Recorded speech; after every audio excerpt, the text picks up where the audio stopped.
Bismillahirrahmanirrahim. Assalamualaikum warahmatullahi wabarakatuh. Perkenalkan, nama saya Siti Nur Hidayah, NPM 1801031015 dari jurusan Pendidikan Islam Anak Usia Dini. Di sini saya akan memaparkan makalah saya yang berjudul Pendidikan Anak Berbakat. Yang A. Pengertian anak berbakat. Secara umum, bakat berarti sebagai kemampuan bawaan yaitu potensi yang masih perlu dikembangkan dan dilatih agar dapat terwujud. Menurut Utami Munandar 1982, anak berbakat adalah mereka yang didefinisikan oleh orang yang profesional memiliki kemampuan yang sangat menonjol sehingga memberikan prestasi yang tinggi. Anak-anak ini membutuhkan program pendidikan yang berdiferensi dan pelayanan di luar jangkauan program sekolah yang bisa agar dapat terwujudnya sumbangan terhadap diri sendiri maupun terhadap masyarakat. Yang B. Klarifikasi anak berbakat.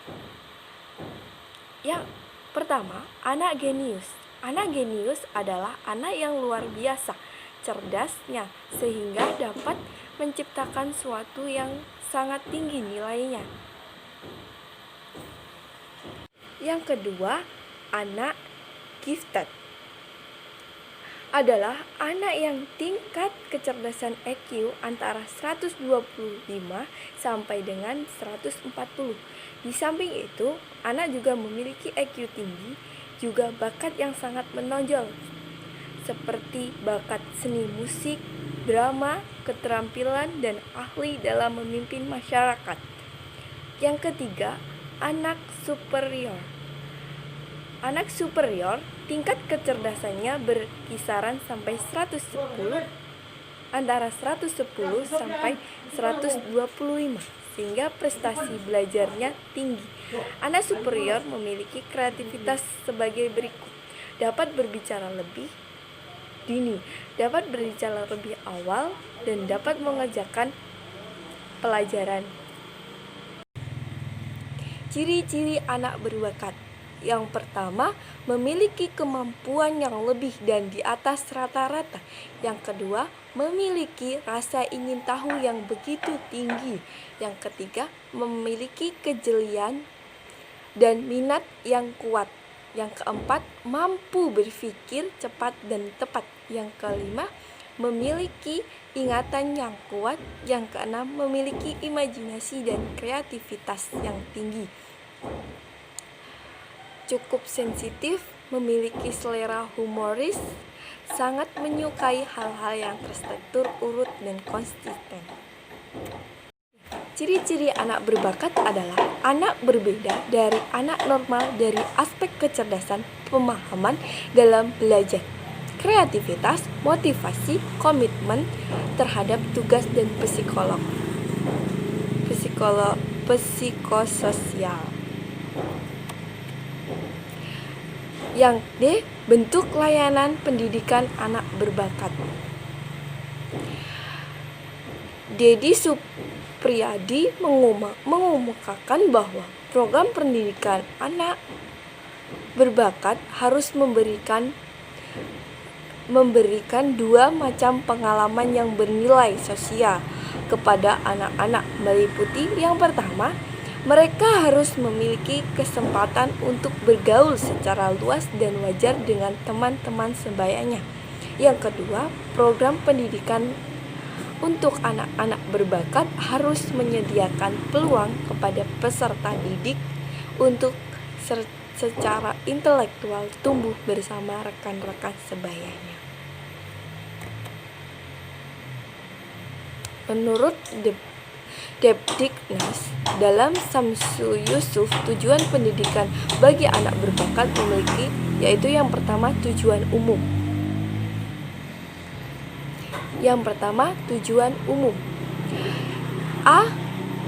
Memenuhi kebutuhan peserta didik yang memiliki kreativitas spesifik dari segi perkembangan kognitif dan afektif.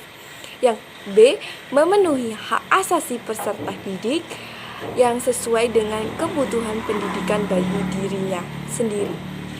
Yang C, memenuhi minat intelektual dan perspektif masa depan peserta didik, memenuhi kebutuhan aktualisasi diri peserta didik.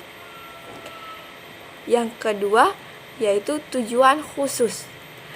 A, memberikan pengarahan untuk dapat menyelesaikan program pendidikan secara cepat sesuai dengan potensinya, meningkatkan efisien dan efektivitas proses pembelajaran peserta didik, mencegah rasa bosan terhadap iklim yang jelas kurang mendukung berkembangnya potensi keunggulan peserta didik secara optimal.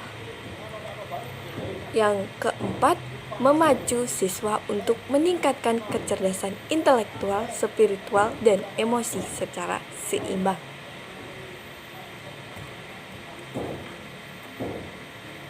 Untuk mencapai program pendidikan anak berbakat yang sesuai harapan dibutuhkan beberapa hal. Yang pertama yaitu strategi pembelajaran. Strategi yang sesuai dengan kebutuhan anak berbakat sangat mendorong anak tersebut untuk berpartisipasi. Yang kedua itu model pembelajaran. Model pembelajaran dibagi menjadi 3 model. Yang pertama itu model akselerasi atau percepatan. Model akselerasi itu dapat diartikan agar untuk mempercepat studi lulus lebih awal. Yang kedua, model pengayaan. Model pengayaan itu yaitu memberikan tugas-tugas tambahan yang relevan dengan bidang studi yang diterimanya. Yang ketiga, model pengelompokan berdasarkan kemampuan. Siswa yang diidentifikasikan berbakat dari semua tingkat kelas yang sama disatukan sekolah dikelompokkan ke dalam satu kelas. Terus sistem penyelenggaraan pendidikan bagi anak berbakat. Yang pertama, sekolah khusus. Sekolah khusus. Terus yang kedua, kelas khusus. Yang ketiga, terintegrasi. Pengembangan kurikulum. Dalam pengembangan kurikulum harus memusatkan dan mengkoordinasikan ide, masalah, serta tema yang lebih luas.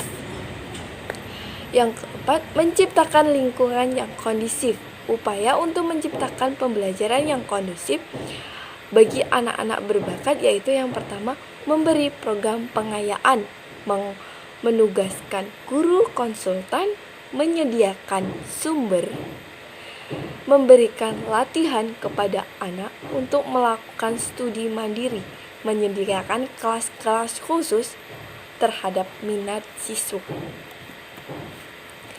Kesimpulan dari makalah saya, anak berbakat, layanan pendidikan yang sangat dipengaruhi oleh komponen-komponen yang ada di dalamnya seperti tenaga pengajar atau guru, peran orang tua, kondisi lingkungan, strategi dan model pembelajaran yang digunakan, serta pengembangan kurikulum, beberapa hal serta menjadi poin penting pemicu keberhasilan dalam penyelenggaraan layanan pendidikan untuk anak berbakat.